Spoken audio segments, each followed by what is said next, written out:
ॐ विश्वं दर्पणदृश्यमाननगरी तुल्यन्निजान्तर्गतं पश्यन्नात्मनि मायया बहिरिवोद्भूतं यथा निद्रया यः साक्षात् कुरुते प्रबोधसमये स्वात्मानमेवाद्वयं तस्मै श्रीगुरुमूर्तये नमः इदं श्रीदक्षिणामूर्तये बीजस्यान्तरिवाङ्कुरो जगदिदं प्राङ्निर्विकल्पं पुनः मायाकल्पितदेशकालकलना वैचित्रचित्रीकृतं मायावीव विजृम्भयत्यपि महायोगी वयस्वेच्छया तस्मै श्रीगुरुमूर्तये नमः इदं श्रीदक्षिणामूर्तये तस्मै श्रीगुरुमूर्तये नमः इदं श्रीदक्षिणामूर्तये।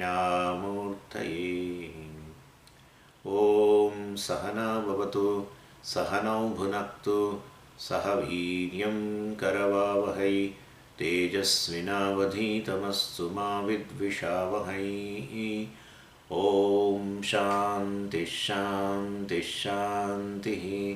सदाशिवसमारम्भां शङ्कराचार्यमध्यमाम् अस्मदाचार्यपर्यन्तां वन्दे गुरुपरम्पराम्। Verse number 12। बाणं निद्रादयः सर्वे अनुभूयन्ते न चेतरः तथाप्येतेऽनुभूयन्ते येन तं को निवारयेत्। So based on the second chapter of Taittiriya Upanishad called Brahman Valli, Vidyaranya reveals the nature of Brahman in this chapter, and 4 features of Brahman are going to be highlighted. First is Brahman is Panchakosha Vilakshanam, distinct from the 5 koshas. Second is Brahman is within the 5 koshas. Then third is Brahman is none other than the Atma. And fourth is Brahman is Satyam Jnanam Anantam, etc. Well, Brahman is limitless existence consciousness. So these 4 features are discussed here in this chapter number 3 of Panchadashi. And in that we have already discussed one topic, and that is from verse number 2 to verse number 10. We discussed Panchakosha Vilakshanam. Brahman is distinct from 5 koshas. On what is the basis for that? Well, Brahman is nirvikara. Brahman is changeless. Because Brahman is, anything which is within time, within space, and if it is an object, definitely undergoes modification. But Brahman is timeless, and Brahman is even spaceless. Brahman is spaceless. Spaceless means basically Brahman is one which pervades even the space. And therefore, Brahman is not within the space. Brahman pervades the space. Anyway, so Brahman pervades time, so timeless. Brahman pervades space, so spaceless. Anyway, and therefore, definitely there will not be any change in Brahman. Anything which is within time and space undergoes modification. So, Brahman is nirvikara, whereas all these koshas, which are within time and space, they are savikara, they undergo modification, and therefore Brahman is distinct from all these 5 koshas. So that we discussed from verse number 2 to 10. Now in verse number 11 and 12, Vidyaranya pointed out that Brahman not only which is distinct from the Panchakoshas, but also resides in Panchakosha. So you need not go in search of Brahman, it is within, which is what is left out after these Panchakoshas are negated is Brahman. It resides within. Then the doubt came, well, when I negate all these koshas and look for Brahman, I don't see anything. You say Brahman resides within the Panchakoshas, but I don't see anything after all these Panchakoshas are removed. And so I experience blankness. There is nothing there. Shunyam. So Brahman is Shunyam. That's how the Madhyamikas, that Shunyavadis, well, Madhyamikas, Bauddhas, well, they say it is Shunyam. Vidyaranya says no, after negating everything, well, when you say there is a blankness, but how can you say the blankness without blankness is illumined, blankness is revealed. So, someone who illumines the blankness must be there. And so, and that is the witness. So, Sakshi or the consciousness or Brahman reveals basically the blankness, and therefore Brahman is right there. So, there is no total blankness. Brahman Sakshi is very much there. And then, it is revealed by the Sakshi, I mean Panchakosha Sakshi Rupena, this Brahman which is nothing but which is none other than the witness of this Panchakoshas, reveals the absence of Panchakoshas also. And it resides within the Panchakoshas and reveals it. Now the question is, if Brahman is behind Panchakosha as a Sakshi, well, how can I come across this Sakshi? Then Vidyaranyasar tells, oh dear, you can never come across that Sakshi Brahman, because you yourself happens to be the Sakshi. And so train yourself to look this into with a different angle. So basically when you look this Panchakoshas from a different angle, then you will find that you are the one who is distinct from the Panchakoshas, you are the one who is within the Panchakoshas, you are the one who is witness of the Panchakoshas, and you are the one that after negating the Panchakoshas, reveal the blankness also, which comes after negation. So I am witness of even the absence of Panchakoshas, and I am witness of the Panchakoshas also. So na kevalam bhava sakshi, but abhava sakshi also. Abhava sakshi bhuta brahma aham asmi. So I am the one, I am the Brahman who is a witness of even a presence of Panchakoshas, and I am the one who is even a witness of the absence of Panchakoshas. So after negating Panchakoshas also, I am the witness to reveal the blankness also. That Brahman is available only for claiming as myself. So it is, Brahman is not available for objectification. You want to objectify it, and therefore says, after Panchakoshas I don't find anything. After Panchakoshas are negated, the very negator who is a witness of this and the absence of the Panchakoshas is right there. That is the Brahman. So and that Brahman does not have the perceptibility, Brahman does not have a knowability. I mean, it cannot become an object of knowledge. Brahman cannot become an object of perception. And Ashabdam Sparsham Arupam. In Mundakopanishad also we saw that Adreshyam, Agrahyam, Achakshushrotram, Tadapanipadam, etc. etc. So Brahman cannot become an object of perception, object of knowledge, object of experience, and so it happens to be the I. So the the third important feature which we have to discuss now is Brahman is the very self. So it will start from the next verse, verse number 13. स्वयमेवानुभूतित्वाद् विद्यतेनानुभव्यता ज्ञातृज्ञानान्तराभावात् अज्ञेयो नत्वसत्तया. From verse number 13 to 27, this is the third topic, that Brahman is Atma. Very important topic. In fact, the topic of this chapter. Brahman happens to be the I. Which Brahman? The Brahman which is distinct from Panchakoshas, Brahman which is within the Panchakoshas, resides in the Panchakoshas, Brahman which is witness of the Panchakoshas, Brahman which is the very witness of even the negation of the Panchakoshas. I mean, after the negation of Panchakoshas, when the blankness is there, Brahman is the very Sakshi of that blankness. That Brahman happens to be myself. That is the third topic. And it is clean Mahavakya, right? Because Brahman is equated with the self. See, now look at the second line. In the second line, there is a word Agneya. Agneya, that Sakshi Chaitanya Brahma is never object of an experience. Agneya. Gneya means an object of knowledge, object of experience. Please understand, even if I use a word here, knowledge or experience, take it as a one. Generally, knowledge and experience will be different, because what you experience need not be a knowledge. I may experience sunrise, but that is not the knowledge. Knowledge is that there is no sunrise, in fact. So, I experience a blue sky. So, knowledge is not that the sky is blue. Knowledge is something really different. But in this case, right now, take it as this way, that basically what ultimately, even if you want to know the truth of that, if you want to know what is really there, first you should experience. So first is that sunrise you have to experience, then we have to inquire and find out, well, the sunrise is really there or not. But right now, take it as, even sometime I use word that, Brahman is not object of knowledge, or Brahman is not an object of experience. Oh Swamiji, you are equating both the things, knowledge and experience. Take it as that way only right now, in this case. So Agneya, so that Sakshi Chaitanyam Brahma is never an object of experience or object of knowledge. Gneya means actually object of knowledge, but here we take it as an object of experience, because through Jnanendriya it reveals, etc., through mind it is revealed, etc.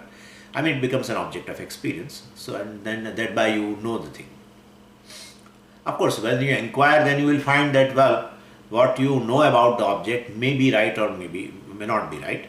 That's a different thing. But at least an object of it becomes an object of experience. But here, Brahman is the Sakshi Chaitanyam. Brahma is never an object of experience.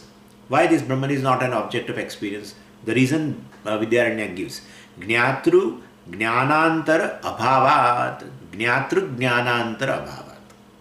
To objectify Sakshi Chaitanyam, well, you require another Sakshi Chaitanyam. Chaitanyam only can objectify. Well, you say, well, I want to experience that Sakshi Chaitanyam, or I want to experience that Brahman. Then definitely you require another Sakshi Chaitanyam to objectify it. And that Sakshi Chaitanyam number 2, well, objectifies Sakshi Chaitanyam number 1. Then you will ask me, how will I experience that another Sakshi Chaitanyam number 2? I have to bring another Sakshi Chaitanyam number 3. And then you will say, well, okay, I understand that Sakshi Chaitanyam the number 3 objectifies Sakshi Chaitanyam number 2. But now how will I know that, how will I experience that Sakshi Chaitanyam number 3? I have to bring number 4. And this is called Anavastha. This is Anavastha. If you remember, we have already seen this dosha in the first chapter itself, right? Sakshi Chaitanya. Basically, Anavastha, infinite regression. You can never arrive at the conclusion. That is called dosha. Well, you propose something by which you can never arrive at the conclusion. It remains hanging. That's how it is. Anyway, so this is a dosha. So, thing is, the first Sakshi Chaitanyam basically does not require another Sakshi Chaitanyam to objectify. There is no Sakshi Chaitanyam to objectify number 1 Sakshi Chaitanyam, because Sakshi Chaitanyam is 1. So Vidyaranya says Jnanantaram. Jnanantaram is Anyat Jnanam. Here Jnanam means Sakshi Chaitanyam. Anyat Jnanam. Anyat Sakshi Chaitanyam. Sakshi Chaitanyam number 2. Well, and what does it do? What type of that Sakshi Chaitanyam? Jnatru, which objectifies Sakshi Chaitanyam number 1. Well, Jnatru means which objectifies, which is a knower, which is an experiencer of Sakshi Chaitanyam number 1. Well, that is Abhavat. Well, it is not there. So, Sakshi Chaitanyam can never be objectified by you. So, if it is not objectified, well, what is our tendency? If I am not, anything will not become an object of experience, then, well, my tendency is that that thing is not there. That's all. Anything which is not available for objectification, or which cannot become an object of experience, then I would definitely say it is not there. That's all. And therefore, Vidyaranya says, don't do that. Since I am telling you this Sakshi Chaitanyam number 1 itself, Sakshi Chaitanyam Brahma, which is a Sakshi of all these Panchakoshas, that Sakshi Chaitanyam, you cannot be objectified if I say, or cannot become object of experience if I say. Don't think it is not there at all. Natu asattaya. Not because first Sakshi Chaitanyam is absent, don't think that way. It is present, still it cannot be objectified. Okay? It is present and it cannot be objectified. Yeah. Because to objectify, there is no second Sakshi Chaitanyam, and so problem is not because of non-existence, but because there is no second consciousness to objectify the first consciousness. So first consciousness can't be revealed or illumined. Now you can understand this.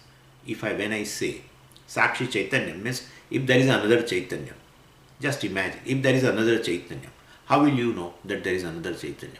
Oh Swamiji, I know that this is second Chaitanya. If you say it is a second Chaitanya, that Chaitanya has become an object of your experience. Well, definitely in that case, that is not Chaitanya. That is actually Jada. Chaitanyam can never become an object of experience. And therefore, definitely you don't require second. There is no second Sakshi Chaitanyam at all. There is no other consciousness. There is no second consciousness. Ekam eva advitiyam. There is no second consciousness at all to reveal or illumine the first consciousness or Sakshi Chaitanyam. So, what is that Sakshi Chaitanyam? That is witness consciousness. But why do you call this witness consciousness? Because there is something to witness, and therefore.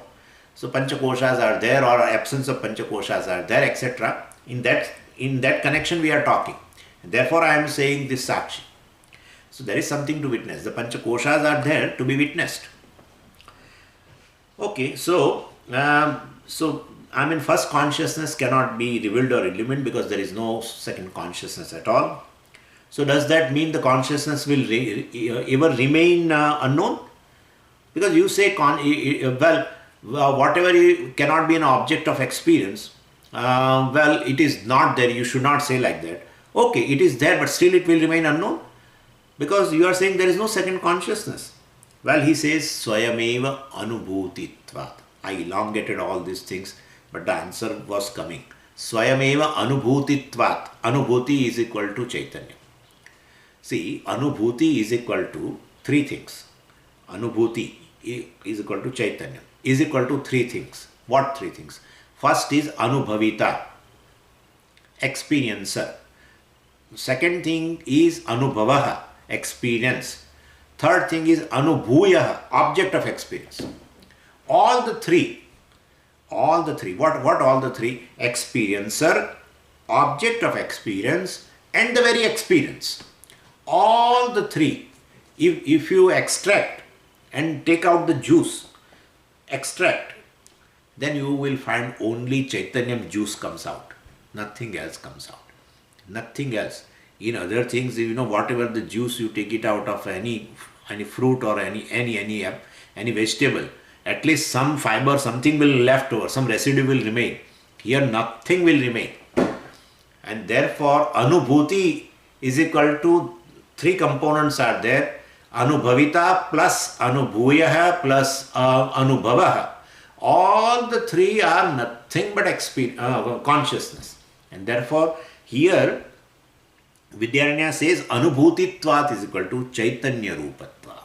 Basically, Swayameva Chaitanya Rupatvat. This Brahman, which is a Sakshi, is basically itself is a consciousness.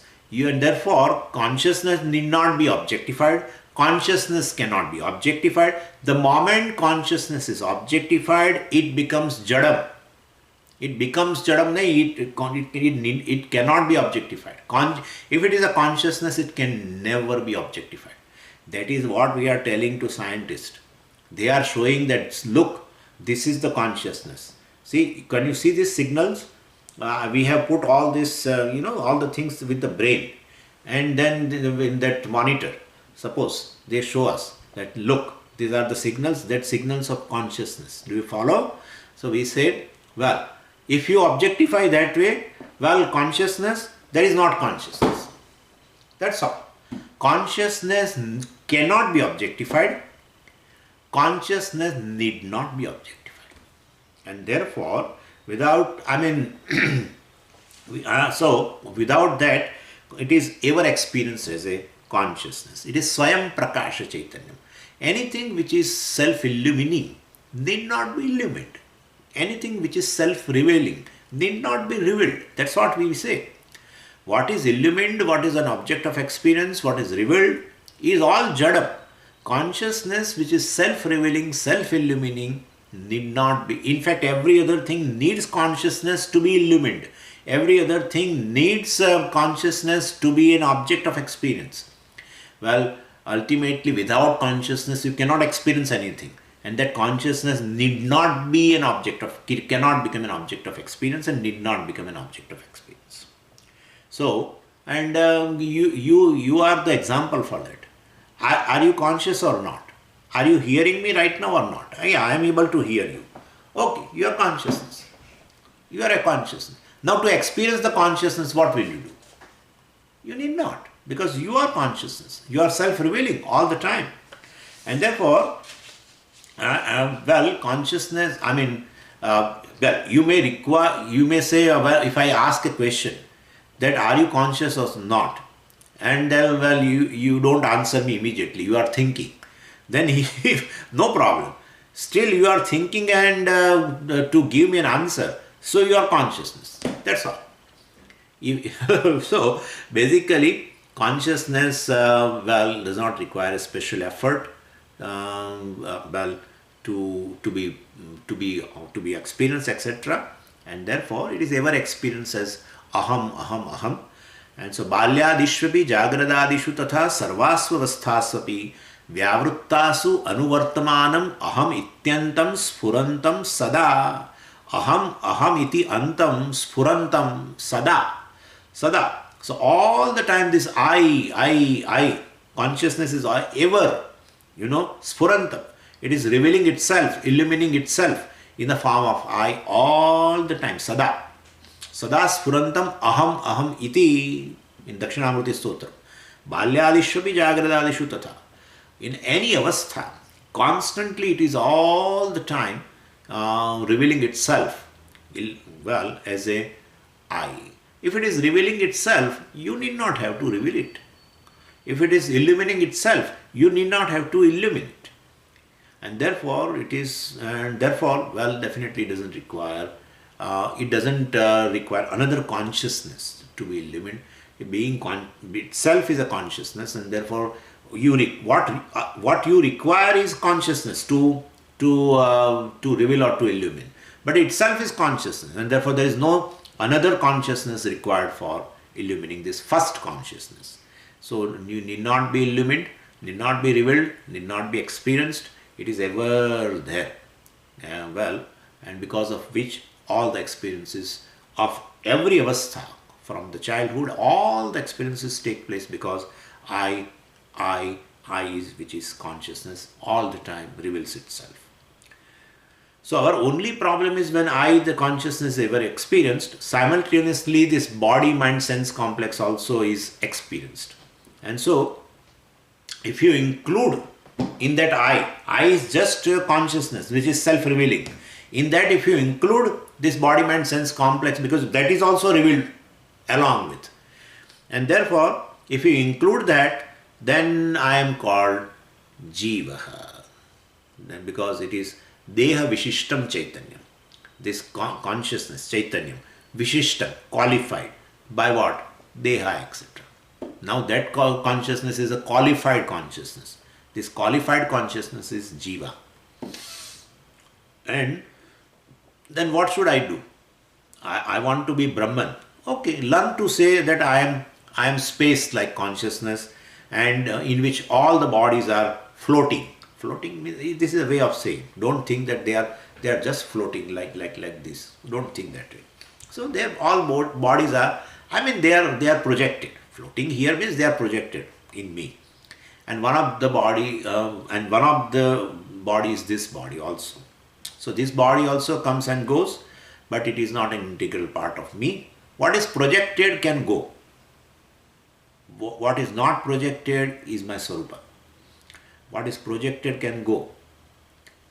Wait a minute. You are saying what is projected can go means this body etc. are projected? They are projected. They will go. But after it goes, even I will not be there to tell that it has gone. Why are you worrying about it? Why you reach to the death? I am telling you, in that Jagrat Sapna Sushupti itself you find out. Yeah, in Jagrat Sapna Sushupti, please find out. what remains with you all the time? Whatever remains with you all the time, with you means the consciousness. What remains with you, the consciousness all the time, take it as a Swarupa. Take it yourself. Because you are not able to remove it. That remains all the time with you. Like the heat remains all the time with the fire. That's the Swarupa. And therefore, definitely nothing remains. This body, right now body which you are seeing, experiencing, your body I am talking about, that also does not remain all the time, in all the avasthas. It is there just in a Jagrata avastha, just in a waking state. Your mind, your senses, nothing remains. And so in a deep sleep state, you are there without all these things. Could you follow? And therefore, it is all projected. What is projected cannot remain all the time. The snake which is projected on the rope cannot remain all the time. It is there at a given time, at the time of projection. Earlier also it was not. It may be possible that earlier you may be seeing it as a rope. But because of that semi-darkness, now the same rope which you find, you may think it is a snake now. And again after putting a torch, giving a torch, lighting up with the torch, you find again it's a rope. So any projected thing is temporary. It comes and goes. Body etc. also is like that. So don't take. Why are you taking? So you are not Deha Vishishta Chaitanyam. You are not a qualified consciousness. You are basically consciousness. Deha Upahita Chaitanyam, they call. Deha Upahita Chaitanyam means you are just, Deha Upahita means excluding Deha etc. You are just pure consciousness. They are not integral part of you. And this exclusion is in form of a Viveka. And therefore you are just consciousness, you are Brahman. So I, which is self-revealing, is Brahman. But along with that, this Deha etc. also are revealed. And you take by confusion those things as a I. And thereby you never say I am a Brahman, you say I am a Jiva. You are individual. But basically they are mithya, they are projected. So do a Viveka and exclude them. Exclude them means you cannot remove them. You exclude them that they are projection. They are not a part of me. They are not integral to me. And for Dehu, you are Dehu Upahita Chaitanyam. So you are Brahman. Deha Vishishta Chaitanyam, Jiva. Deha Upahita Chaitanyam, Brahman. And he is self-revealing. Self-revealing. You need not have to do anything. Need not have to do anything. At the most, take a cup of coffee. Even if your thinking stops in that direction, if there is some obstruction comes, take a cup of tea or coffee and then start thinking again. Remove this. Remove this means in terms of cognition, cognitive change. So, well, you have got sufficient viveka, and then, in terms of even the light and hand also, right? This light and hand goes together, right? I mean, they are, you experience them together. But you know very well that light will remain, this hand will go away. I mean, suppose if I go out for a walk, suppose. Well, definitely. So now, hand and light are not together. Hand has gone out, and light remains. That's how it is. So even though you experience two things, one thing is temporary, other thing is remains as it is. And that is how. But Swamiji, light also can go when you remain in the room. Baba, this is an example. Don't try all these things. This is an example. So definitely, but there are more chances that I go out, right? You can understand very well. There are more chances that I will go out, light remains here as it is. So that way you take this example. So even though both are experienced together, but one is temporary. One is, so light and hand or light and the body are not integral part. So body is not integral part of the light, that's all it is. And this example I give because consciousness and light goes, they matches. They match each in terms of example. So light remains light all the time, lighting up, but the body goes away. And therefore, even though you experience together, basically one is a temporary, and that is not an integral part of the light. What? body or hand, whatever. So I'm same way here, body and consciousness both are lighted because of the consciousness, of course. So consciousness is self-revealing, body also is revealed at the same time. Body, mind, sense, complex, everything is revealed all the time. But then basically, well, it is temporary, it is not an integral part of that body, etc. So if you include the body in the consciousness, I, well, you are Jiva. If you don't include, well, you are Paramatma, Brahman. You are just a witness of all body, mind, sense complex called Panchakoshas. So you are very witness of the Panchakoshas. You are not Panchakoshas. You are Panchakosha Vilakshana.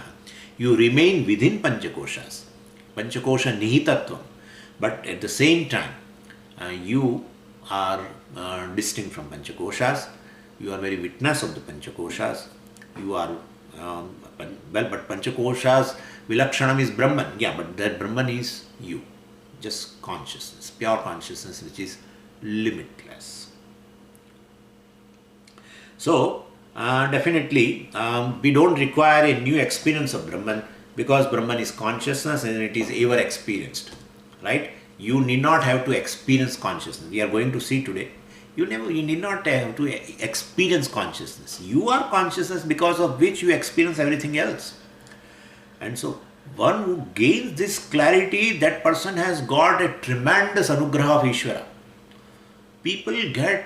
People study Brahma Sutra and Mandukya and everything, but this line they never understand. They never understand that I am self-revealing. They all the time are oriented for this experience of Brahman, Why are you saying, Swamiji, like that? Whole world is like that. Whole world, whole spiritual world. Most of the people are oriented for meditation. Just for experiencing Brahman. Nothing else. They want to experience this kind of a thing. Anyway, we'll see that later. So, so I don't require a new experience of Brahman because Brahman is consciousness and it is ever experienced as I. And that is how you are able to tell me immediately. When I tell you who are you, you say I am at least a conscious being. And to say that you don't require any special experience, you very spontaneously say I am a conscious being without experiencing consciousness like that as an object. You need not have to experience. And therefore, if it is an object, it is never I.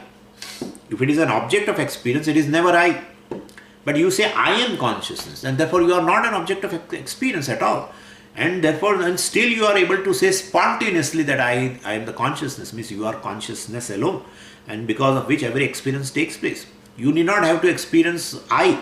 You have to experience other than I, whatever it is. You have to experience, you require a special experience to, you require a special experience for object, to get an experience of any object, you require perhaps a special experience. Like if I want to experience the rain, and then definitely which is other than me, then definitely I will have to go out and create a certain factors by which I experience.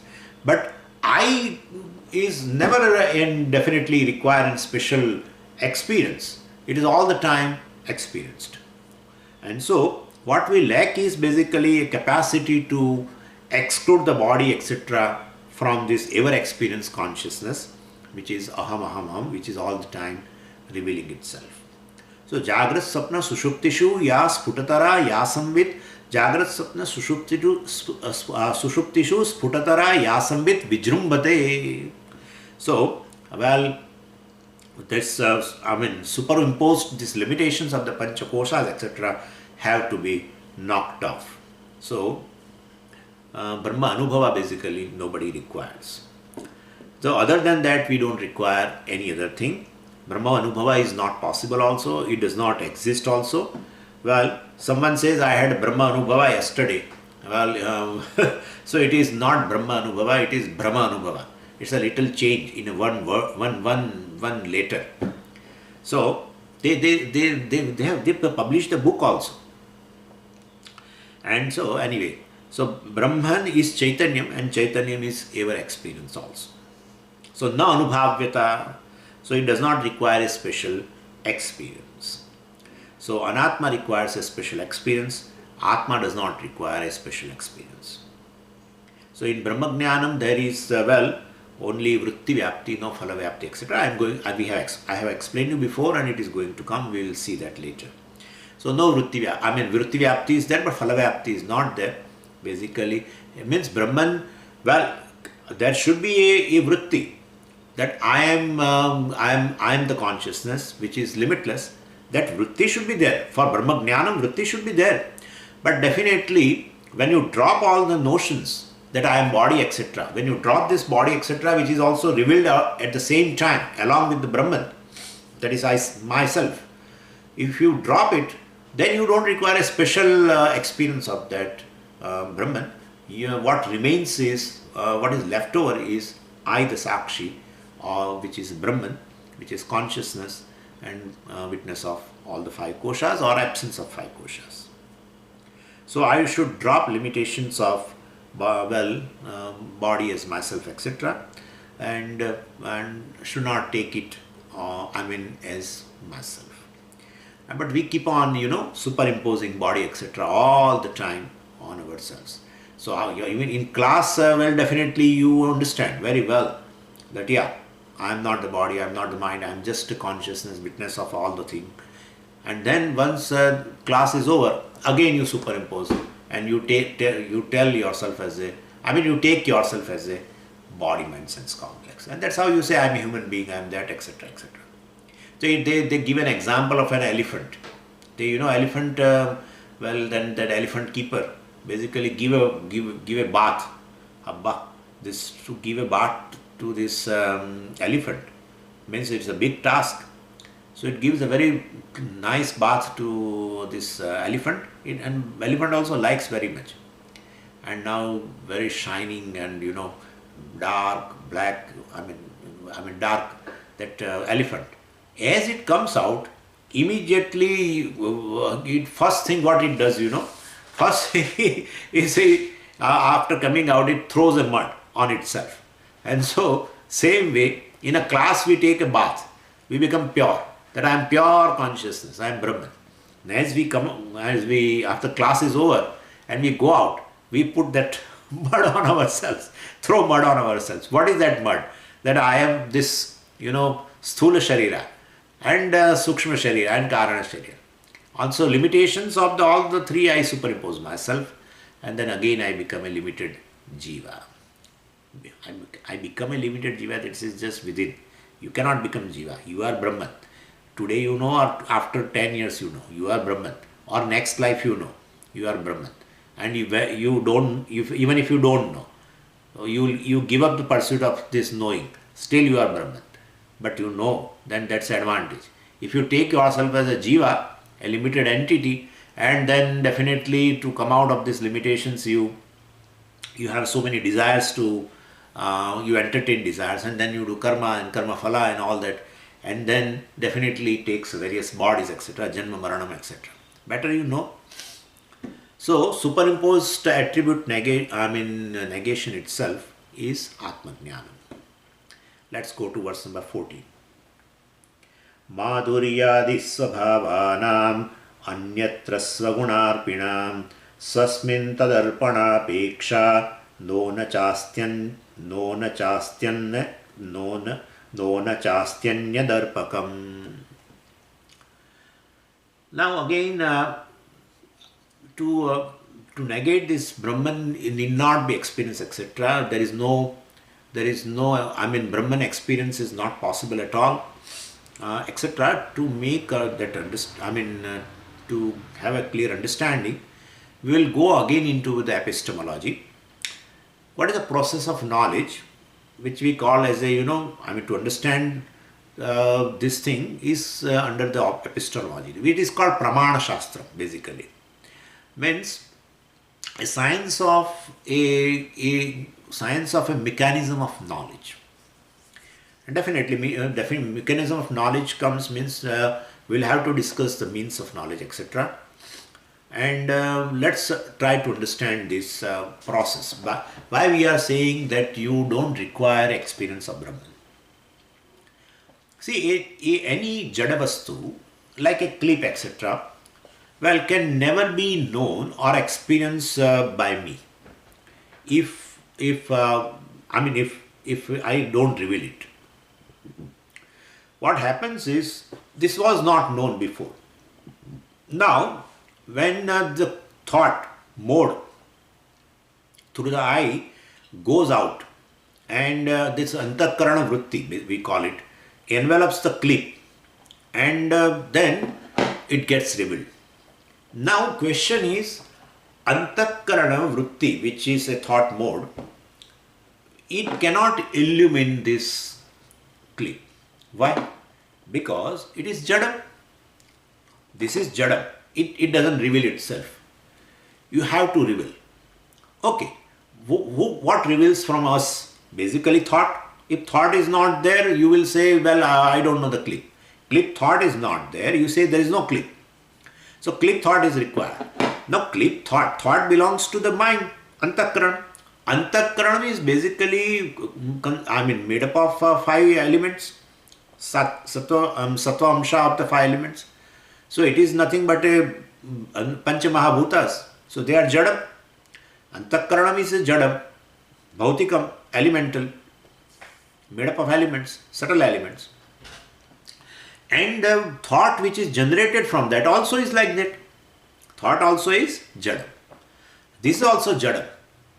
Then jadavastu and jadavastu contact. Well, thought pertaining to, thought mode which comes out of the antakaranam through the eye, etc., let's say, and then contact this object, pervade this object, envelops this object, called clip, and clip is revealed, and clip is known, clip is experienced. But basically both are jadam, and therefore, well, it cannot reveal. I have told you, if clip becomes an object of experience for you, definitely it should be, some consciousness is required for that to illuminate. And therefore, jadavritti envelops this object, a clip, but vritti definitely cannot illumine because it is made up of element. And it is bhautikam, and this is also bhautikam. But the thing is, well, this and this, both are jadam, they come in contact. But still, vritti, which is arising from the antakaranam, has some special status compared to this. Therefore, this is not revealed itself. Vritti reveals, but vritti has some special status. Even though both are made up of elements, both are jadam, still vritti has a special status. What is that?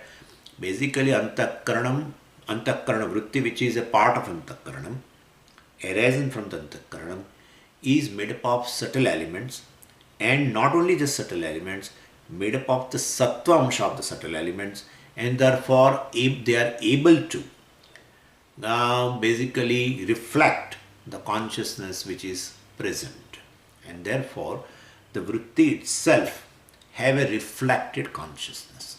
And so basically that vritti which has a reflected consciousness called pratibimba chaitanyam or chidabhasa, when vritti pervades the object, the reflected consciousness present in the vritti will also pervades the object, and that reflected consciousness called chidabhasa illumines the object.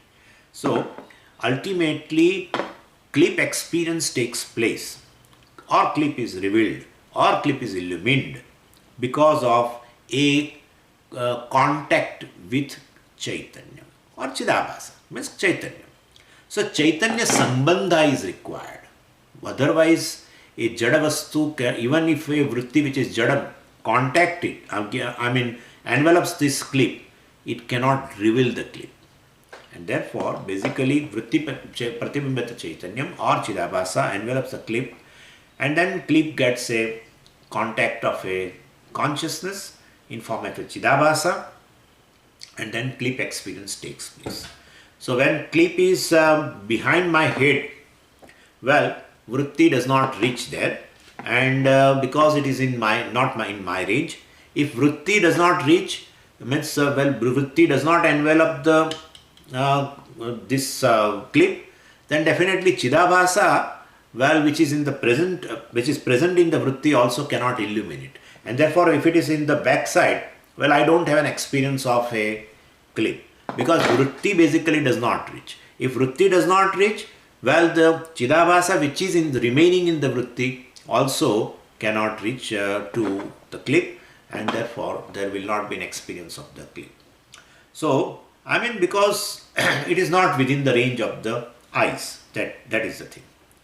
But if it has some smell, etc., suppose if it has some smell, then so even if I keep it on the back side, still I may be my nose, the smell can, and my nose can have a contact, and I still experience the clip. But it doesn't have that. So, well, in terms of form, etc., well, it is my vritti which arising from the mind cannot contact it, because it is going out of the eyes, and if it is in the back side, eyes cannot reach there. Okay.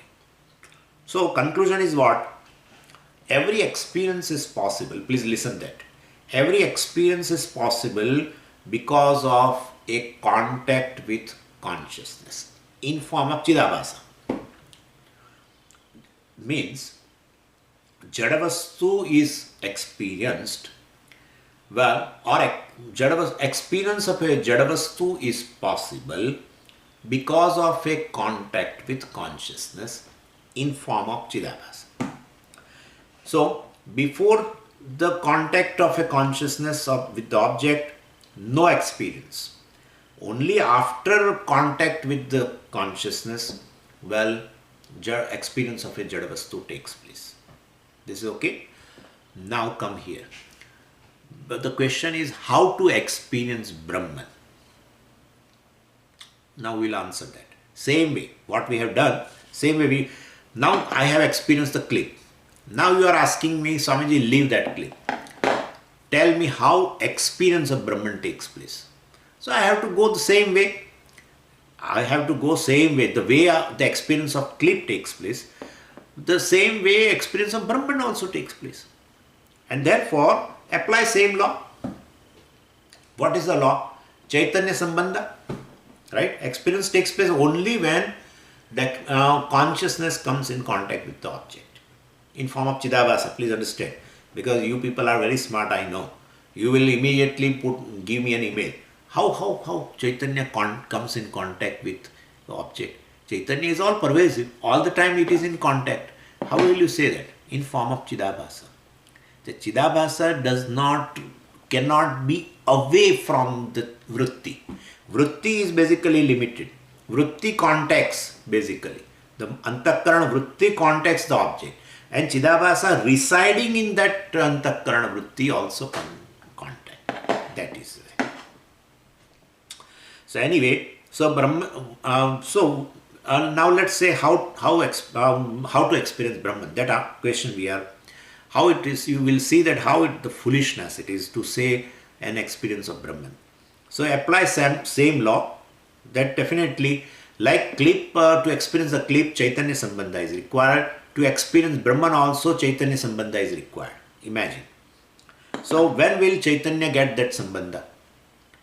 Chaitanya gets Sambandha. When will Chaitanya get Sambandha with the Brahman? Brahman happens to be the Chaitanya. And therefore, of course, Chidabhasa Sambandha, but Brahman happens to be the Chaitanya, and that is the Bimba. Actually, the very Chidabhasa is possible because of the Chaitanya. And so there is no time, when Brahman is away from the Chaitanya. Brahman is Chaitanya, and therefore, basically, Brahman does not require to be experienced because Brahman is Chaitanya. Any object requires definitely to be experienced. Any object if you want to experience, definitely you require Chaitanya, contact with the Chaitanya in form of a Chidabhasa. But Brahman happens to be the Chaitanya because of which even Chidabhasa is possible, and therefore there is no need of Brahman experience, and Brahman experience is not possible also. And Vidyaranya explains this with an example. He says, Madhuryadi Swabhavanam Anyatra Swagunarpinam. Anyway, let's take here Madhuryadi, so means sweetness. So let's say the milk becomes sweet, because of a relation with the sugar. And anything, rice becomes sweet because of the chakkar pongal, na, they say. So rice becomes sweet, well, because of the sugar sambandha. So before sambandha with the sugar, the milk was not sweet. After getting sambandha with the sugar, milk has become sweet. So, and then you ask me, but how to make the sugar sweet? How to make the sugar sweet? Well, it does not require any sambandha to be sweet. Milk, to make the milk sweet, you require a sambandha with the sugar. But basically to make the sugar sweet, no sambandha is required. Sugar was, sugar is and will be sweet without relating or without contacting with anything, without any process of sweetening, okay? Without any process of sweetening. Similarly, Brahman also does not require any process of experience. Experience means a process. Experience of a clip, process. What is a process? That antakarana vritti goes out through the eyes and envelops the clip, this object, and so then now the thought which is subtle, which does not have any form, has got now a form. We call it as a clip thought, and the consciousness, reflected consciousness present in that thought will illumine this object, and so clip experience takes place. So it's the whole process in which there are two things. First is a pervasion of a thought, and second is a illumination by Chidabhasa. So that's the process. So definitely, well, milk you make a sweet. Definitely a contact with sugar is required, right? It's a process. To make the milk sweet, it's a process. You have to add sugar, stir, etc.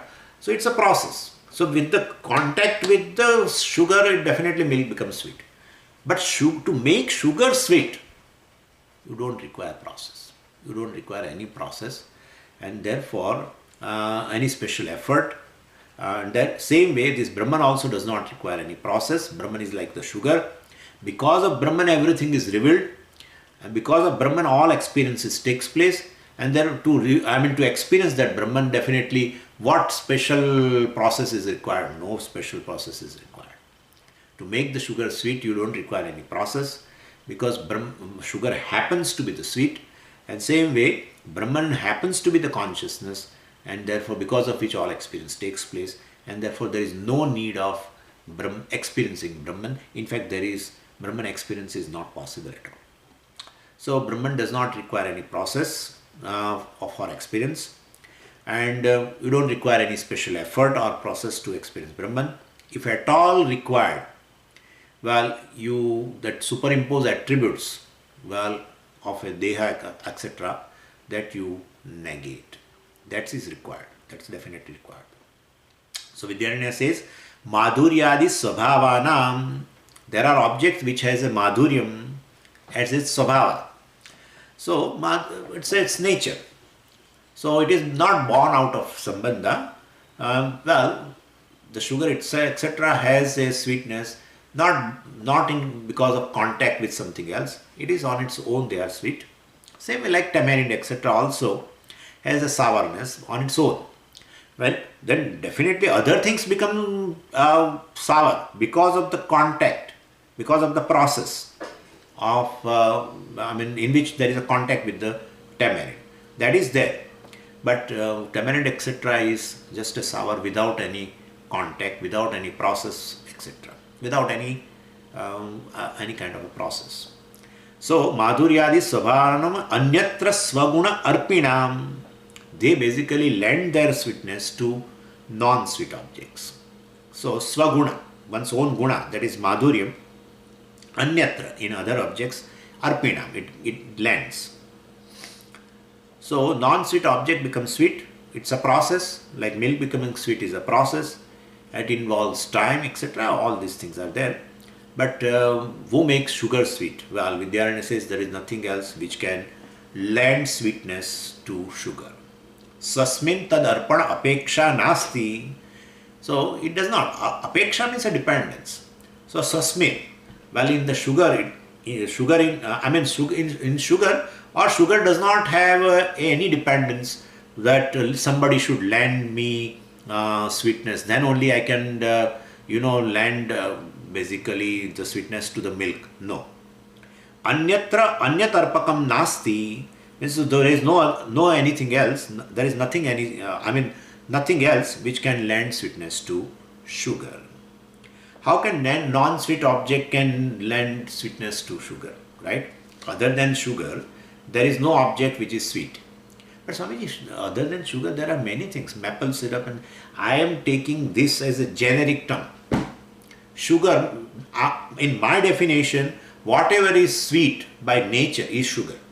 So don't take this our white sugar and brown sugar, and well, maple is and mango is sweet. Basically, anything which is sweet by nature is sugar. That's a generic term I am taking.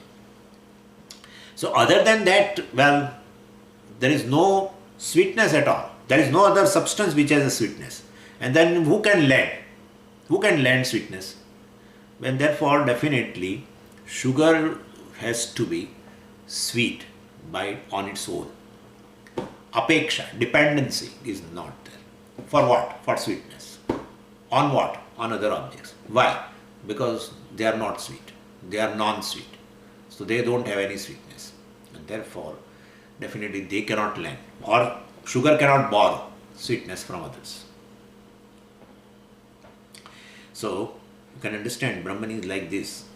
There is nothing else which can definitely, which can experience Brahman as such, or which can lend consciousness to Brahman. Consciousness because of which every experience takes place, and therefore it doesn't require, it is not dependent for experiencing, for illumining, for revealing on any other object, because all other objects are basically, they are revealed or illumined or experienced because of consciousness.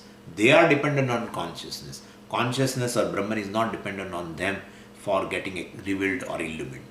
And therefore, you don't require Brahman experience. It is very, very important thing to understand that I don't require anything else to for experiencing myself.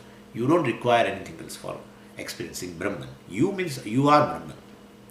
Similarly, experience of Brahman is not a process of a special effort like meditation, etc. Millions of people basically, they are doing meditation very sincerely. They are doing, not that people they are showing off. Very sincerely they are doing, seriously they are doing, and waiting for the Brahman experience, especially Nirvikalpa Samadhi, etc. But very unfortunate. Really, their prarabdha is very, very, very, because they are putting so much of effort. But unfortunately, they will never experience Brahman. They will have experience, but they will never have an experience of Brahman. And they think it is Brahman. If they experience some Jyoti, one person wrote a book that he used to sit on the, windowsill, and in the morning, early morning, he used to sit to 3 o'clock, 4 o'clock. And he goes to that transcendental meditation or that Nirvikalpa Samadhi, and he found one day then a white light came through the window, and it enveloped him. It enveloped the Guru's photo also. It is right there, and so it enveloped there, and then it enveloped the entire room, and whole thing was very, very, very, very, very, very bright. So much bright that he could not even stand it. Then second time, evening at 7:30 p.m., I was again sitting on the windowsill, and I slipped into this deep meditation and Nirvikalpa Samadhi, and then again that light came. And he wrote a big book, 500 pages book. He has experience, but he has not experienced Brahman. He thinks he has experienced Brahman. He has experienced only white light. Oh, but that white light is Brahman.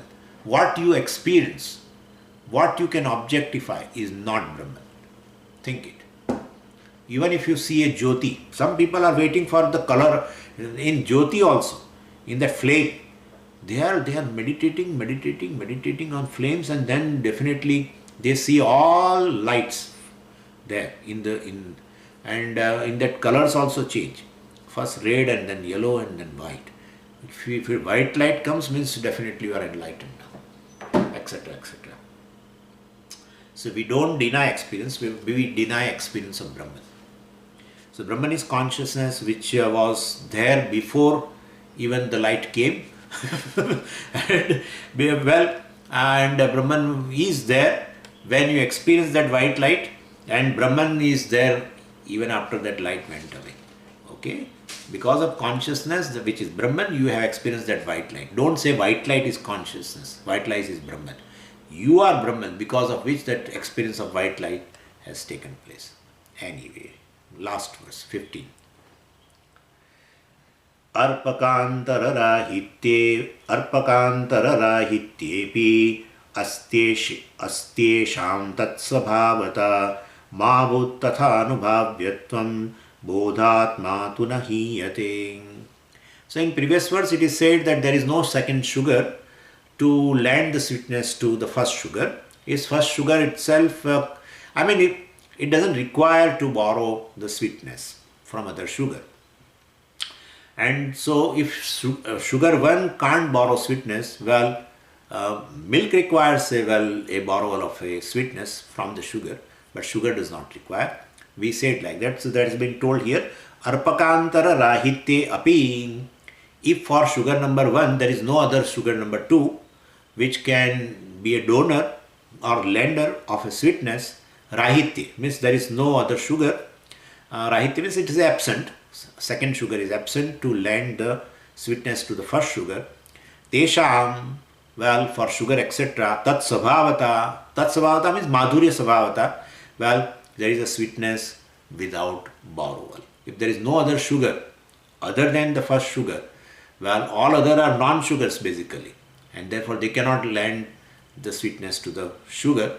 Then what we have to understand, that tesham tat sabhavata. Tesham means this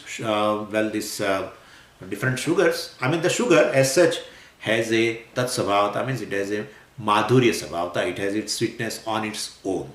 It is without borrowal, it is sweet. In same way, Brahman does not require any experience process. Tatha anubhavyatvam ma bhut. There is no objectification of Brahman or experience of Brahman as an event. So Chaitanya Sambandha is required for all the objects to get revealed, to illumine, to be experienced. But Brahman does not require any Sambandha to be experienced or to be revealed. It is self-revealing, because being consciousness. And we can take even example of a Surya Prakasha also. Surya Prakasha Drishtanta is, in fact, Acharya's, Shankaracharya is one of the disciple, baby disciple, Hastamalak. Also, that Hastamalak has, he has written a beautiful Hastamalakiyam. It consists of 12 verses, and he clearly shows in those 12 verses that Atma does not require any special sambandha or experience. Without that, Atma is revealing itself. So, only you have to remove the misconceptions which you have thrown upon yourself, which are revealed along with the consciousness, this body, mind, sense complex. Those things you have to negate, because they are temporary, they are not integral part of the consciousness, they are just incidental, and therefore you have to negate them. That's all is required. Then you don't require anything else to reveal later. After negating, you don't require anything else to reveal Brahman, because that is yourself, and you are self-revealing. And so Sanityopalabdhi Swarupoham Atma. So Nityopalabdhi, that is ever available as consciousness. That is myself. It is Aham, etc. Anubhavyam ma bhut means it is not an object of special experience. Bodhatma tu na hiyate, and if it is not an object of special experience, don't think it is not there. It is all the time there. It cannot be negated. Na hiyate means it cannot be negated. What? Bodhatma means this conscious Atma, which is in the form of a consciousness, which is by nature consciousness, cannot be negated.